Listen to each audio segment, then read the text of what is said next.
well, you're in the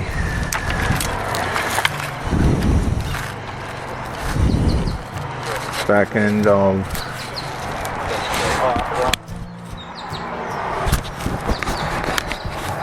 the breakup in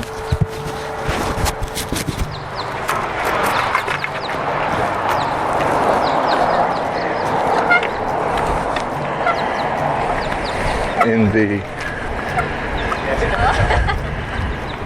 relationship, and it hasn't gone the way that you would have liked.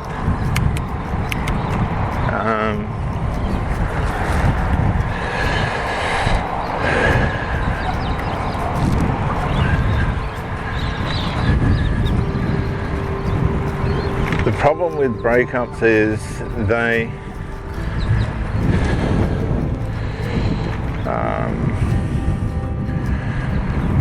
break the mind in such a way as it's scarred with the memory of the person, the trauma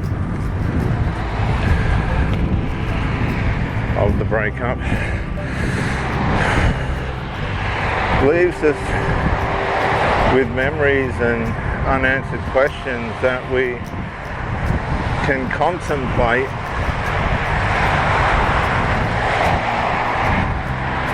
for years and years.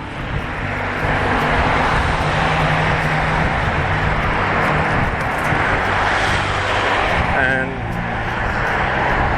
these memories can plague us if we cannot become conclusive with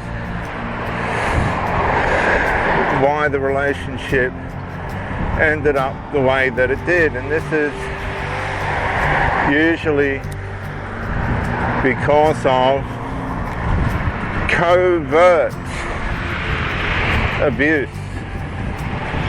Abuse that you can't see on the surface, but is happening within the relationship.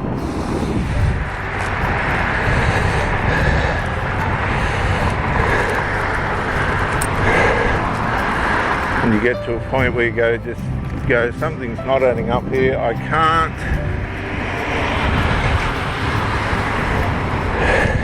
can't take it anymore.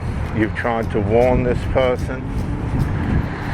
You've had discussions, you've had arguments. There's no improvement.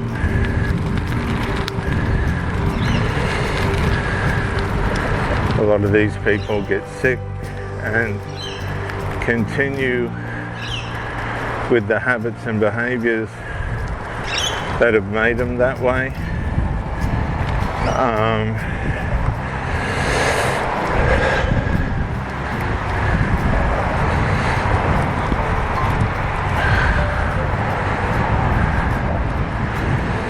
And you're trying to help them to heal and recover, but they just persist with the bad habits.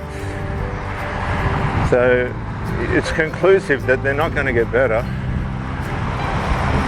the way that they should.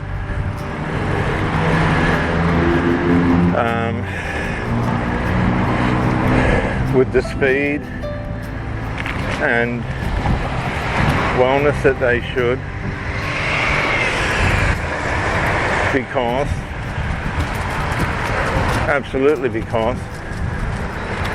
they continue with the bad habits. So you have to conclude, you've got no choice but to conclude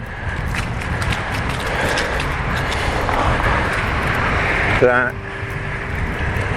this person is no good for themselves. Now, this is where we go wrong.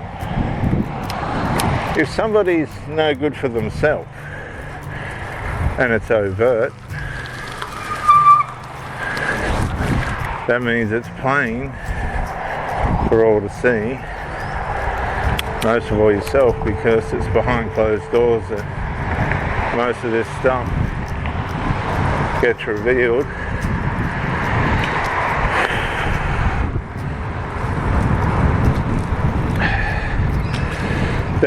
there's no way in the world that they're going to be able to do the right thing by you. Ultimately, they're incapable of doing the right thing by you. So it's not a stalemate. You put yourself in a position of disadvantage because this person is not going to honor things that are healthy and positive in all aspects in the relationship. There's going to be this slight towards the undoing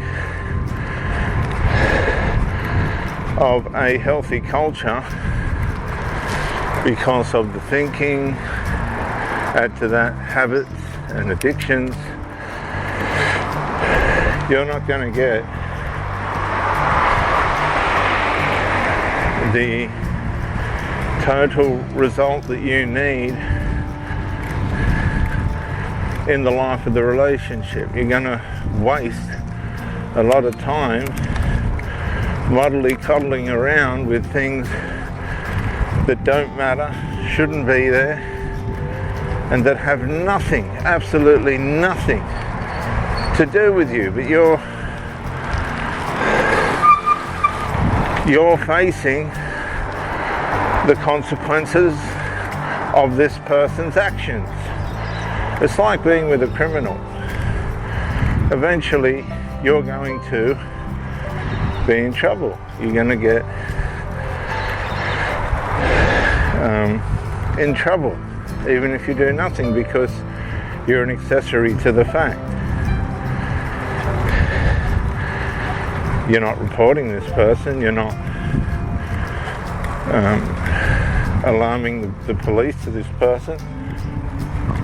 You're an accessory. You're indirectly contributing to the cause of the crime.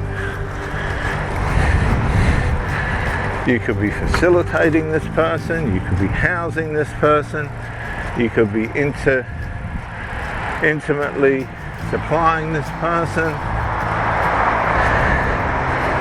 So indirectly, you're an accessory to the fact. And directly, you may not be doing the crime,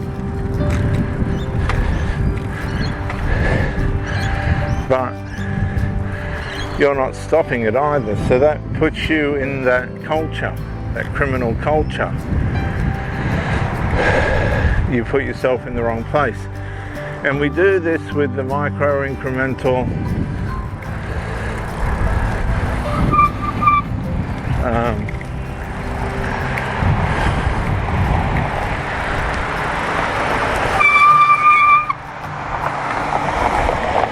misbehaviors and abuses that we put up with in these relationships.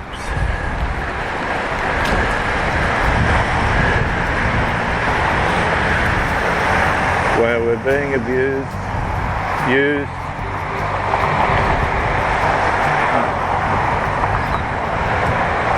and inconvenienced, antagonized, tormented, disappointed over and over again, thinking that things are going to get better, and they don't, and they won't. They're not going to. It's not going to improve. What you're seeing is who this person is, and you'll see this person in situations where you would think that they would go, I don't want to do this anymore. I've had enough of this.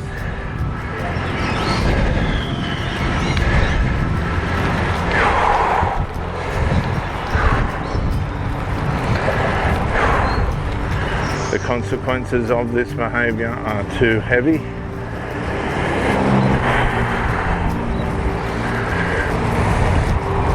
And they don't change. They don't come out of the behavior, the bad behavior and habits that brings all this consequential results into their life and your life. So eventually, after years have been wasted, some people decades, some people a lifetime of worry and abuse, torment, frustration, you come to your senses and you go, my goodness me, I have been associated with an absolute fool.